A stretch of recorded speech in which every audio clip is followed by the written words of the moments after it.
A big part of user experience is online education.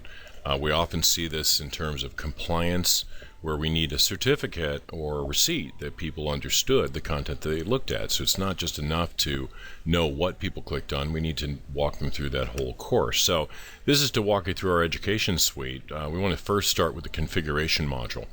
The configuration module allows you to set the rules over who might be reviewing incoming tests. So think of this as the educator or the person overseeing education. And along with that comes a lot of workflow. Number one, what will the message say to the administrator when a test is taken? Should we show the completed test in the email to the administrator? What will the various messages say to the user who passed?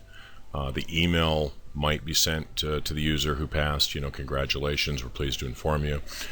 If you didn't pass, should we generate a certificate of completion? If so, how do we create the brand around the certificate? So basically everything inside of the certificate is happening dynamically.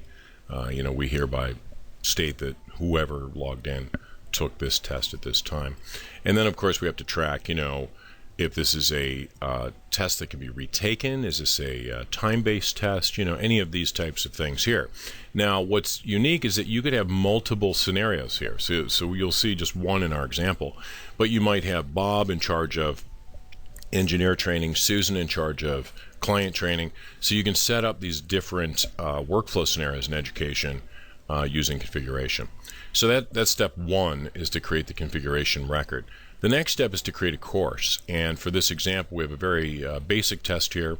We call it sample test, and sample test offers 1 credit, so you have the ability to assign a credit value for each course that you create. You might say that this test, you have to pass 75%, or in this case 100%, and it might be a time-based test.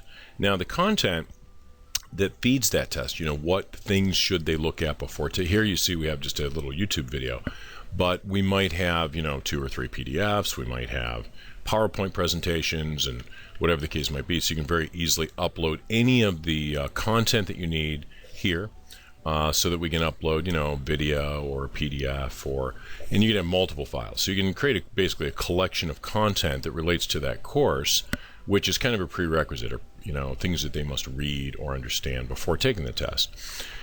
We, of course, can assign the course to the proper educator or the person in charge of that. And then, of course, we can distribute that test to only some audience members, only certain types of people. This ties into our global login so that we know which tests to show which employees when logging in. The course is related to what really makes up the course are the questions. And we could have unlimited numbers of questions. We could group these questions by various types of questions. But in this case, we have just a few questions. What year was our country founded? And we have these optional choices here. It's multiple choice using radio buttons. Or perhaps we want to offer drop-down lists that can serve a little bit of real estate. Or perhaps this isn't a multiple choice answer at all. Maybe it's an essay answer, where we require that this person enter in their description or their essay reply to that question. Now, essay answers require that they be routed to that administrator for approval, so we can't automatically grade an essay answer test because someone has to review that. And again, we might choose to align this question with only a certain audience. This means that we may have one course that's the same for 2 groups, but for group A, they have 6 questions. Group B might have 27 questions. So this allows us to kind of split hairs even further.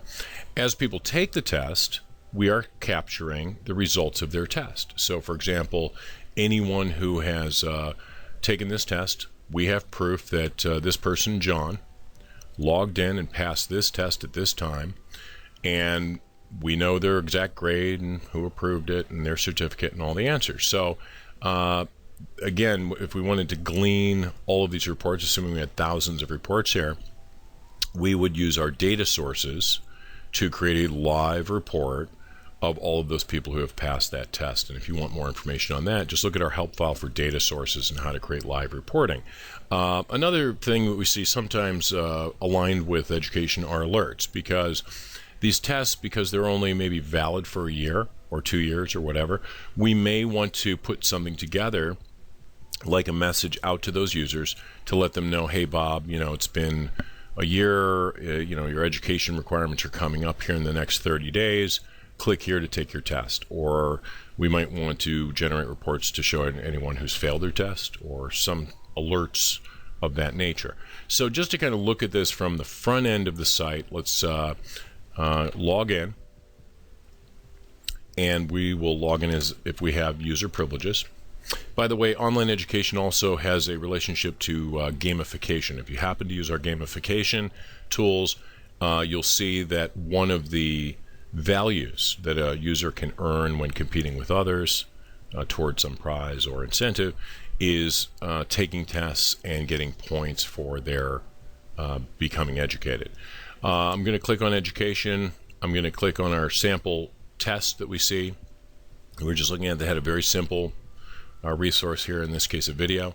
After I watch the video or I read my articles, I need to take that test. And here are those questions in order of what answers I need to provide. And if I provide those answers successfully, as I have, it says congratulations, you've completed your test.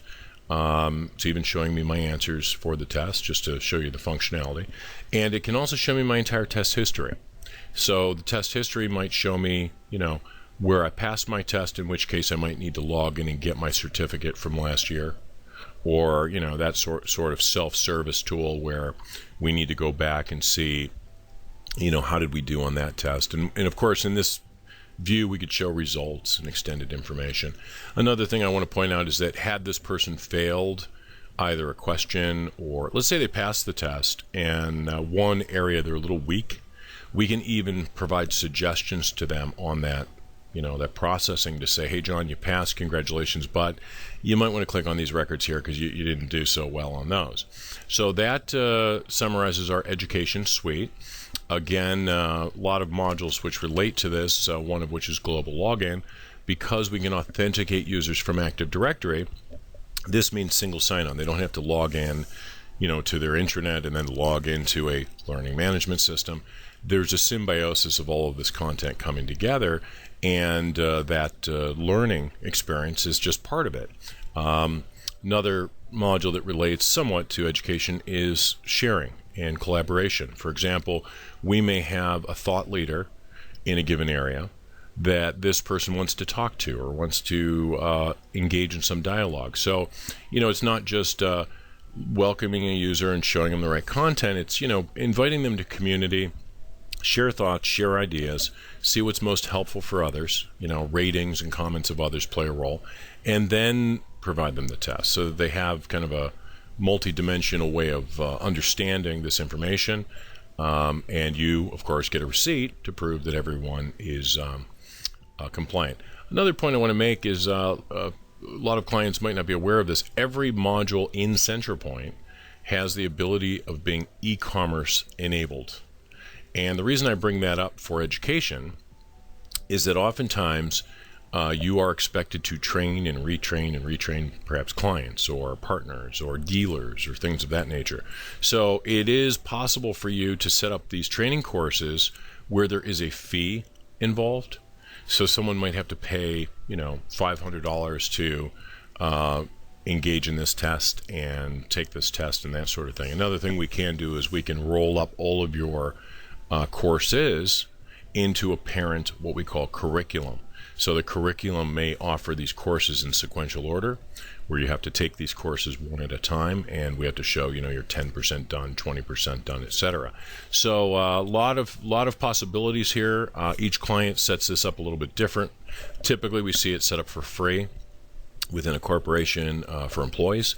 Sometimes we set it up for fee-based if it is someone serving the outside community, like dealers or customers or things of that nature. And it's entirely your choice. By the way, within the same family of education courses, you could have some for free for your employees and some for fee for your customers. And that's part of the reason why we've designed it the way we have, so you have the greatest flexibility of reaching your many users and giving each one their own unique user experience.